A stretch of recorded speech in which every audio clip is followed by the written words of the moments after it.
नमस्कार दोस्तों पिछले की वीडियो में हम सबस्टेशन में क्या क्या इक्विपमेंट लगी होती है और उनके क्या काम है वो सारे चीज अच्छी तरह से समझे थे। उसमें हम देखे थे कि सबस्टेशन का एक मेन इक्विपमेंट होती है सर्किट ब्रेकर। दोस्तों सबस्टेशन में जो सर्किट ब्रेकर्स होते हैं उसमें एक महत्वपूर्ण पार्ट होता है बस कपलर। तो आज के वीडियो में हम इसी बस कपलर के बारे में डिटेल्स में जानने वाले हैं कि सबस्टेशन में बस कपलर क्यों होती है, इसे क्यों इस्तेमाल किया जाता है और बस कपलर यूज करने का सही तरीका क्या है। दोस्तों वीडियो बहुत ही नॉलेजेबल होने वाला है, तो बने रहिए इस वीडियो के साथ। दोस्तों बस कपलर में बस का मतलब होता है बस बार और कपलर का मतलब होता है जोड़ने वाला, यानी बस कपलर वो है जो बस बार को जोड़ता है। दोस्तों आपने स्विच बोर्ड का कनेक्शन तो देखा ही होगा, उसमें छोटी छोटी तारों को आपस में जोड़कर कनेक्शन को पूरा किया जाता है। इसमें अगर थोड़ी लूज कांटेक्ट भी रह जाए तो भी कोई दिक्कत नहीं आती, क्योंकि स्विच बोर्ड कम वोल्टेज और कम करंट में काम करती है। लेकिन दोस्तों इस सर्किट ब्रेकर्स में हाई वोल्टेज और हाई करंट का इस्तेमाल होता है। यहाँ पर अगर कोई लूज कनेक्शन हो जाए तो वहाँ पर जोर का फ्लैशिंग हो जाएगा, इसलिए वीसीबी के अंदर कोई तार यानी वायर का इस्तेमाल नहीं किया जाता। वायर की जगह पर यहाँ पर बस बार का इस्तेमाल होता है। इस बस बार को नट बोल्ट से अच्छी तरह से कस दिया जाता है ताकि कोई भी लूज कांटेक्ट ना रह जाए। ये तो हो गया दोस्तों बस बार यूज करने की बात। अब इस बस बार के अंदर का कनेक्शन किस तरह से होता है देखिए, तभी आपको बस कपलर का इस्तेमाल कहाँ होता है वो पता चलेगा।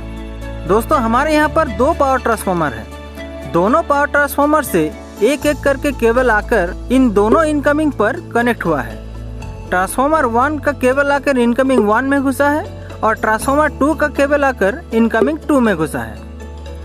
अब देखिए इनकमिंग 1 के अंडर में दो आउटगोइंग फीडर है, आउटगोइंग 1 और आउटगोइंग 2। मतलब ये दो आउटगोइंग फीडर इनकमिंग 1 से यानी ट्रांसफार्मर 1 से पावर लेती है और इनकमिंग 2 के अंडर में 3 आउटगोइंग फीडर है जहां पावर ट्रांसफार्मर 2 से पावर आती है। इन दो इनकमिंग्स के बीच रहता है दोस्तों बस कपलर।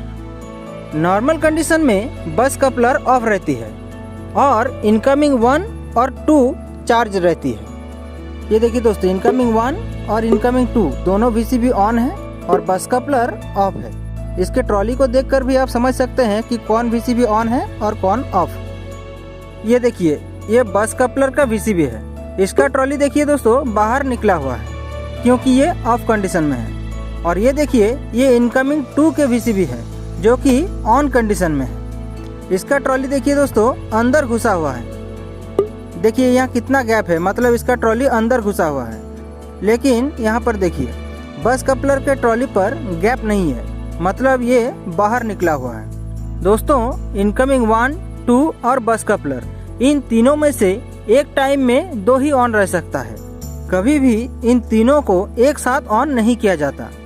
अगर तीनों को एक साथ ऑन करना हो तो जो दो पावर ट्रांसफार्मर है इन दोनों को पैरेलल ऑपरेशन में चलाना पड़ेगा।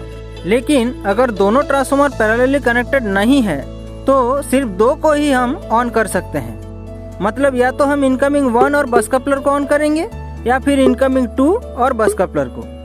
तो अब सवाल ये आता है कि ये कब किया जाता है। दोस्तों बस कपलर को तभी ऑन किया जाता है जब किसी भी पावर ट्रांसफार्मर में या ट्रांसफार्मर के इनकमिंग लाइन में कुछ मेंटेनेंस का काम करना होता है। यानी जब कोई एक ट्रांसफार्मर को बंद करके उस ट्रांसफार्मर के लोड को दूसरे ट्रांसफार्मर में शिफ्ट करना होता है, तब बस कपलर को ऑन किया जाता है। दोस्तों हमने पिछले वीडियो में एक सर्किट से दूसरे सर्किट में लोड को कैसे ट्रांसफर किया जाता है वो प्रैक्टिकली करके दिखाए थे। लेकिन अगर एक ट्रांसफार्मर का लोड दूसरे ट्रांसफार्मर में शिफ्ट करना हो तो उस समय बस कपलर का इस्तेमाल किया जाता है। अगर मान लीजिए हमें ट्रांसफार्मर 1 के लोड को ट्रांसफार्मर 2 में चढ़ाना है तो सबसे पहले इनकमिंग साइड के लोड ऑफ करके इनकमिंग 1 वीसीबी को बंद करना पड़ेगा। जब इनकमिंग 1 वीसीबी बंद हो जाएगा उसके बाद इस बस कपलर को जैसे ही हम ऑन कर देंगे इनकमिंग 2 से पावर इनकमिंग 1 के दो आउटगोइंग वीसीबी तक चली जाएगी। अब जैसे ही आउटगोइंग वीसीबी को चार्ज किया जाएगा कंज्यूमर्स को ट्रांसफार्मर 2 से पावर मिल जाएगा। लेकिन अगर दोस्तों दोनों ट्रांसफार्मर पैरेलली कनेक्टेड होता है तो उस कंडीशन में यह बस कपलर हमेशा ही ऑन रहता है। और तब अगर किसी ट्रांसफार्मर में मेंटेनेंस का काम करना पड़े तो सिर्फ उस ट्रांसफार्मर के अगेंस्ट में जो वीसीबी है उस वीसीबी को ऑफ करने से ही पावर कट हो जाता है। आउटगोइंग फीडर को डिस्टर्ब करने की कोई ज़रूरत नहीं पड़ती। उस कंडीशन में जब भी कोई एक इनकमिंग ऑफ होता है तो दूसरे इनकमिंग का पावर तुरंत ही पावर को सप्लाई कर देता है और कंज्यूमर्स को यह पता भी नहीं चलता कि पावर में कुछ डिस्टरबेंस आया था। समझ में नहीं आया?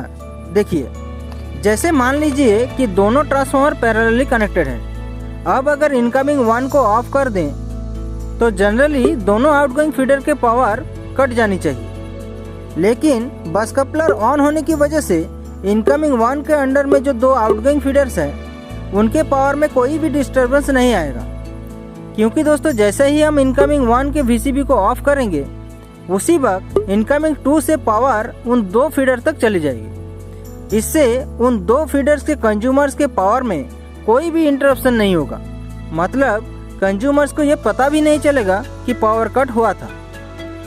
तो यही थी दोस्तों बस कपलर की पूरी जानकारी। आशा करते हैं कि आपको कुछ बेहतर जानकारी मिली होगी। वीडियो पसंद आया तो इसे लाइक करके फेयर नॉलेज चैनल को जरूर सब्सक्राइब करें। मिलेंगे दोस्तों नेक्स्ट वीडियो में इसी तरह के किसी इंटरेस्टिंग टॉपिक के साथ। तब तक के लिए गुड बाय।